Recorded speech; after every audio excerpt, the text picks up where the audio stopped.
dan kamu bebas menyampaikan apapun yang sedang kamu pikirkan atau rasakan. Gimana kabarmu hari ini?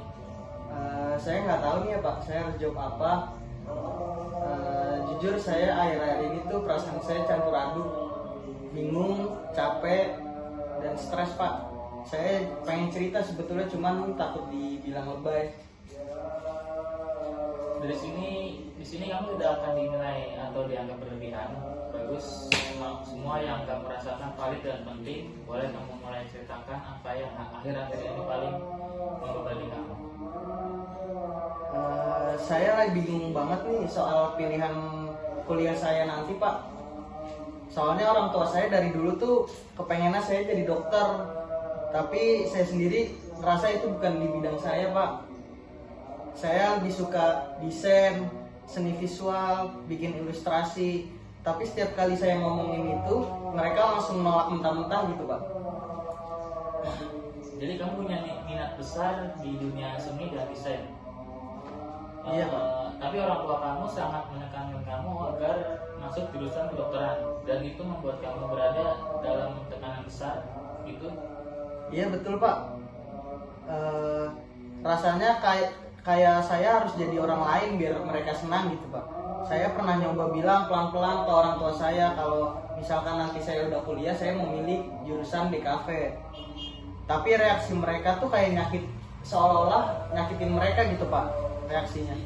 Mereka bilang saya nggak tahu diri, udah susah payah dikasih pendidikan dari kecil sampai sekarang, tapi pilihan jurusannya malah nggak jelas gitu buat masa depan saya gitu. Mereka pikirnya begitu. Itu pasti tidak banget buat kamu bagus.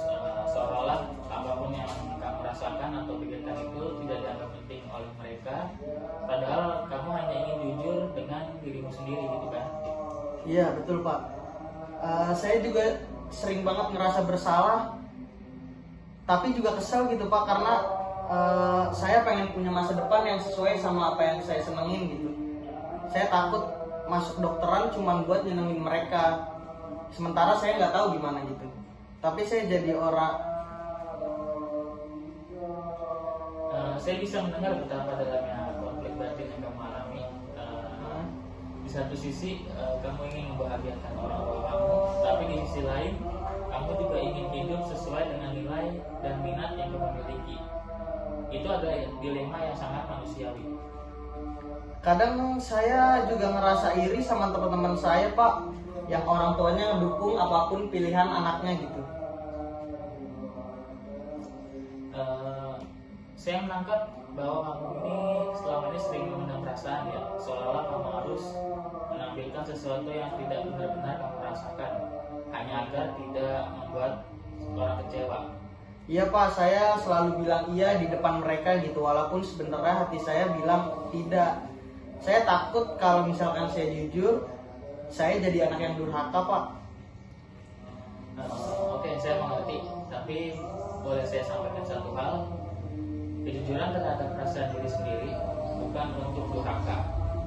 Justru itu tanda bahwa kamu mulai bertanggung jawab terhadap masa depanmu sendiri. Memang mudah-mudahan, apalagi jika itu melibatkan orang yang kita cintai. Saya nggak pernah mikir kayak gitu Pak, karena selama ini yang saya pikir saya harus mengorbankan semuanya demi orang tua. Kadang dalam hubungan yang sehat, yang kita butuhkan bukan hanya taat, tapi juga komunikasi yang jujur. Saya percaya kamu bisa menyampaikan isi hatimu dengan cara yang baik dan tetap menghargai mereka. Saya tuh pengennya begitu Pak, tapi saya nggak tahu harus mulai dari mana komunikasinya gitu. Tapi kadang saya merasa saya bahkan juga nggak ngerti sepenuhnya kenapa saya pengen masuk DKV. Saya cuma ngerasa di bidang tersebut saya ngerasa hidup. Itu bisa jadi awal yang sangat kuat. Kamu merasakan semangat dan membayangkan masa depan di bidang yang kamu sukai. Kita bisa bersama-sama menggali lebih dalam apa arti DKV itu buat kamu dan kenapa kamu merasa hidup saat menjalani itu. Boleh kamu ceritakan lebih banyak? Waktu kecil tuh saya suka gambar karakter kartun Jepang Pak. Sekarang saya Sekarang saya sering bikin desain digital, poster, ilustrasi di media sosial. Beberapa kali ada orang yang order gambar juga dari saya, Pak. Rasanya puas banget.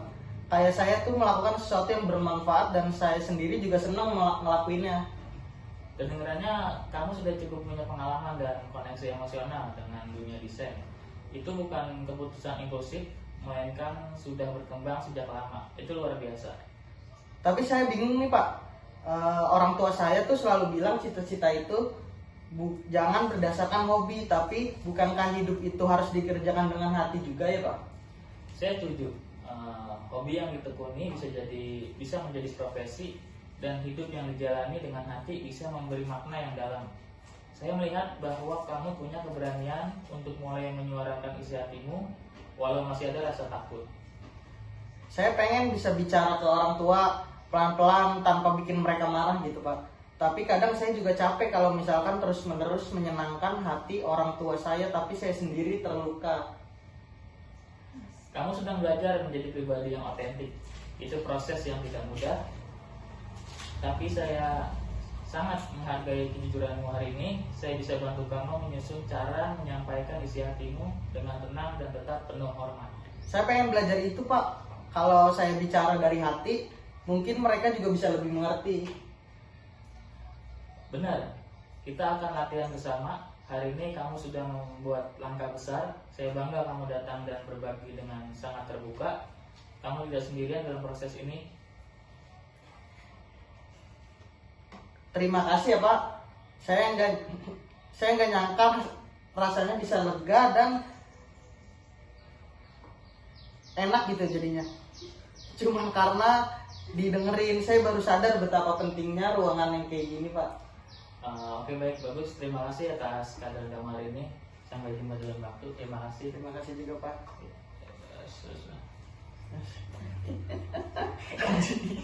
Udah ya, sekali tag ya. Sekali tag lah. Kita kan jago.